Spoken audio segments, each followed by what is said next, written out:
எல்லாருக்கும் வணக்கம். Welcome to விண்மீன் சமையல். இன்றைக்கி நம்ம வீடியோவில் அக்கார வடிசல் எப்படி செய்யறதுன்னு தான் பார்க்க போகிறோம். அக்கார வடிசல் பண்ணுறதுக்கு நான் 1 கப் பச்சரிசி எடுத்திருக்கேன். இது கூட 3/4 கப் பாசிப்பருப்பு எடுத்திருக்கேன். இப்போ இது ரெண்டையுமே தண்ணி ஊற்றி ஒரு 2-3 டைம் நல்லா கழுவி எடுத்து வச்சுக்கலாம்.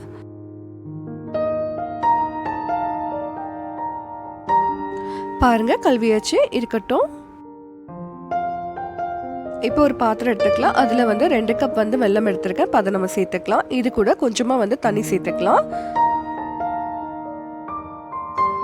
இப்போ ஸ்டவ் ஆன் பண்ணிவிட்டு நம்ம ரெடி பண்ணி வச்சிருந்த வெல்லத்தை நல்லா கரண்டி வச்சு நல்லா கலந்து விட்டுக்கோங்க. வெல்லம் பாகுபதம் எதுவும் தேவையில்லை. வெல்லம் நல்லா கரைஞ்சா மட்டும் போதும். பாருங்கள், வெல்லம் நல்லா கரைஞ்சிருச்சு. இப்போ நம்ம இது எல்லாத்தையுமே ஃபில்டர் பண்ணி எடுத்து வச்சுக்கலாம்.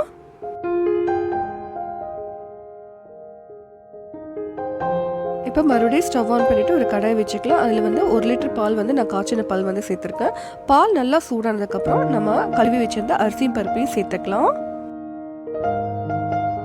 அரிசி பருப்பு சேர்ந்ததுக்கப்புறம் ஒரு டைம் நல்லா கலந்து விட்டுருக்கோங்க. கலந்து விட்டுட்டு நல்லா ஓரளவுக்கு வேகட்டும். பாருங்க, பால்லாம் நல்லா வத்திடுச்சு. இப்போ ஒரு டம்ளர் நான் பால் சேர்த்துட்டு மறுபடியும் நல்லா வேக விட்டுருக்கேன்.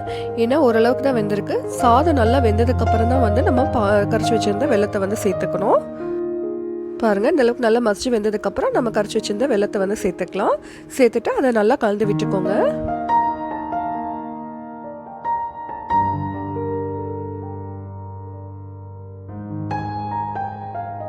பாருங்க, நல்லா எல்லாம் கலந்து விட்டாச்சு. இப்போ இது இருக்கட்டும். இப்போ ஸ்டவ் ஆன் பண்ணிவிட்டு ஒரு பேனில் 1 கப் நெய் எடுத்துருக்கப் அதை நம்ம சேர்த்துக்கலாம். இது கூட கொஞ்சமாக முந்திரி பருப்பு சேர்த்துக்கலாம். சேர்த்துட்டு இப்போ எல்லாத்தையுமே நல்லா வறுத்து எடுத்துக்கலாம். பாருங்கள், இப்போ எல்லாம் நல்லா வறுத்து எடுத்ததுக்கப்புறம் நம்ம இதை சேர்த்துக்கலாம். சேர்த்துட்டு ஒரு டைம் கரண்டியால் நல்லா கலந்து விட்டுக்கோங்க. ஏலக்காவை நல்லா தட்டிட்டு நான் சேர்த்துருக்கேன். இது கூட லாஸ்ட்டாக கொஞ்சமாக நெய் சேர்த்து நல்லா கலந்து விட்டுக்கோங்க. அவ்வளோதான், சூப்பராக அக்கார வடிசல் ரெடி ஆயிடுச்சு. நீங்களும் கண்டிப்பாக உங்கள் வீட்டில் இதே மாதிரி ட்ரை பண்ணி பாருங்கள். இந்த வீடியோ கண்டிப்பாக உங்களுக்கும் பிடிக்கும்னு நினைக்கிறேன். இந்த வீடியோ பிடிச்சிருந்தா லைக் பண்ணுங்கள், ஷேர் பண்ணுங்கள், விண்மீன் சமையலுக்கு சப்ஸ்கிரைப் பண்ணுங்கள். தேங்க்ஸ் ஃபார் வாட்சிங்.